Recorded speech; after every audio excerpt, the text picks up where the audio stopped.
Gangster Nayeem ఆస్తులను జప్తు చేయాలని ఎన్ఫోర్స్మెంట్ డైరెక్టర్ డిసైడ్ అయినట్టు తెలుస్తోంది. మొత్తం 35 చోట్ల నయీంకు ఆస్తులు ఉన్నట్లు గుర్తించారు. నయీం కుటుంబ సభ్యుల పేర్ల మీద అవన్నీ రిజిస్ట్రేషన్ అయి ఉన్నట్లు నిర్ధారించారు. అక్రమంగా బలవంతంగా నయీం తన కుటుంబ సభ్యుల పేర్ల మీద ఆస్తులు రిజిస్టర్ చేయించినట్లు ఈడీ అంచనాకు వచ్చింది. 2020 మార్చిలో నయీంపై ఈడీ అధికారులు మనీ లాండరింగ్ కేసును నమోదు చేశారు.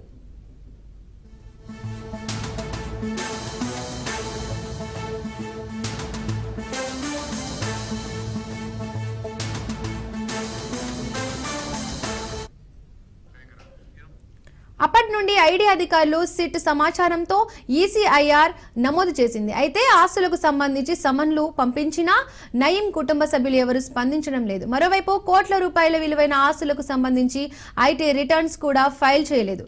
ఈ నేపథ్యంలోనే నయీం ఆస్తులను జప్తు చేయాలని ఈడీ నిర్ణయం తీసుకుని చర్యలు ప్రారంభించింది.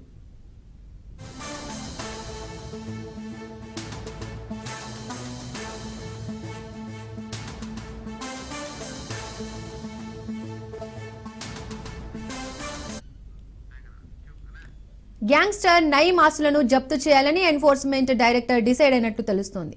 మొత్తం 35 చోట్ల నయీంకు ఆస్తులు ఉన్నట్లు గుర్తించారు. నయీం కుటుంబ సభ్యుల పేర్ల మీద అవన్నీ రిజిస్ట్రేషన్ అయి ఉన్నట్లు నిర్ధారించారు. అక్రమంగా బలవంతంగా నయీం తన కుటుంబ సభ్యుల పేర్ల మీద ఆస్తులు రిజిస్టర్ చేయించినట్లు ఈడీ అంచనాకు వచ్చింది. 2020 మార్చిలో నయీంపై ఈడీ అధికారులు మనీ లాండరింగ్ కేసును నమోదు చేశారు.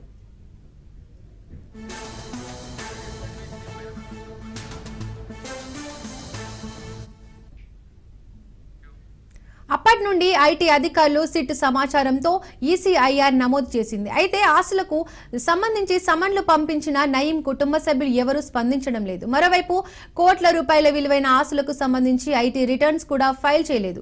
ఈ నేపథ్యంలో నయీం ఆస్తులను జప్తు చేయాలని ఈడీ నిర్ణయం తీసుకుని చర్యలు ప్రారంభించింది. ఇక ఇదే అంశానికి సంబంధించి పూర్తి అప్డేట్స్ మా కరెస్పాండెంట్ రత్నకుమార్ అందిస్తారు. రత్నకుమార్, చెప్పండి.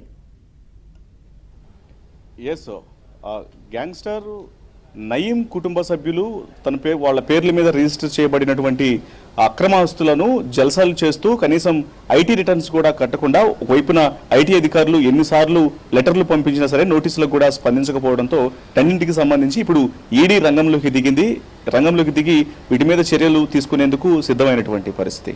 అందులో భాగంగానే ఇప్పటి వరకు దాదాపు 12 కోట్ల రూపాయల ఆస్తులు 12 కోట్ల రూపాయల విలువ చేసినటువంటి ఆస్తులు 35 రకాలుగా ఉన్నట్లు కూడా గుర్తించడం జరిగింది. వీటన్నిటి మీద కూడా చర్యలు తీసుకొని జప్తు చేసేందుకు ప్లాన్ సిద్ధం చేసింది.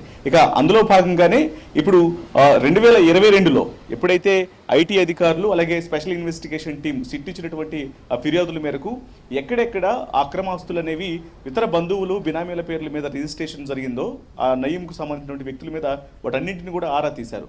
ఆరా తీసిన తర్వాత ఇందులో ఆస్తులు మొత్తాన్ని కూడా నయీం కుటుంబ సభ్యులైనటువంటి హసీనా బేగం, తహీరా బేగం, సలీమా బేగం, అబ్దుల్ సలీం, అహేలా బేగం, సయ్యద్ నిలోఫర్, ఫిర్దోస్, అంజుమ్, మహమ్మద్ ఆరిఫ్, హసీనా కౌర్ల పేర్ల మీద అతను ఇటు ఇతరులను బెదిరించి అక్రమంగా రిజిస్ట్రేషన్లు చేసినట్లు కూడా గుర్తించడం జరిగింది. అందులో భాగంగానే 2022 నుంచి కూడా ఒకవైపున ఐటీ అధికారులు స్పెషల్ ఇన్వెస్టిగేషన్ టీం ఇచ్చినటువంటి డేటాతో ఈడీ అధికారులు ఈసీఐఆర్ నమోదు చేశారు. వీళ్ళందరి మీద కూడా ఇప్పుడు ఈసీఐఆర్ నమోదు చేసి వీరిని విచారించేందుకు కూడా సిద్ధమైనటువంటి పరిస్థితి ఉంది.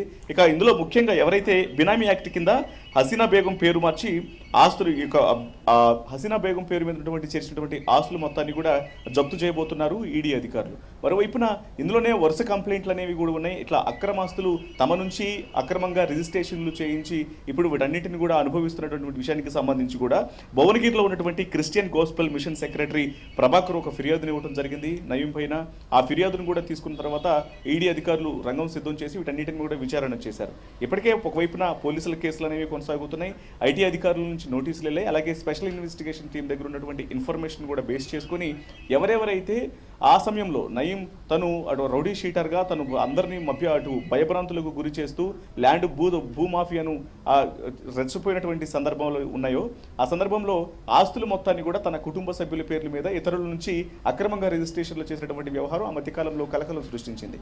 వీటన్నిటి మీద కూడా నయం అటు ఎన్కౌంటర్ చేయబడిన తర్వాత రెండింటి మీద ఇటు పోలీసులు ఆరా తీస్తూ ఉన్నారు. ఆరా తీసినటువంటి సందర్భంలోనే ఈ ఐటీకి సంబంధించి కావచ్చు, అలాగే స్పెషల్ ఇన్వెస్టిగేషన్ టీం చేస్తున్నటువంటి ఇన్వెస్టిగేషన్లో అనేక కీలక విషయాలు బయటకు వచ్చాయి.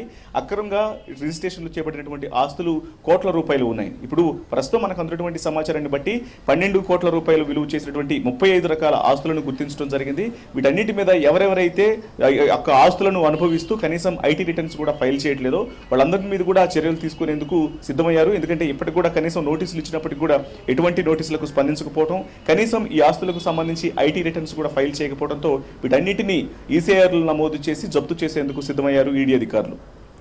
Right, thank you Ratnakumar.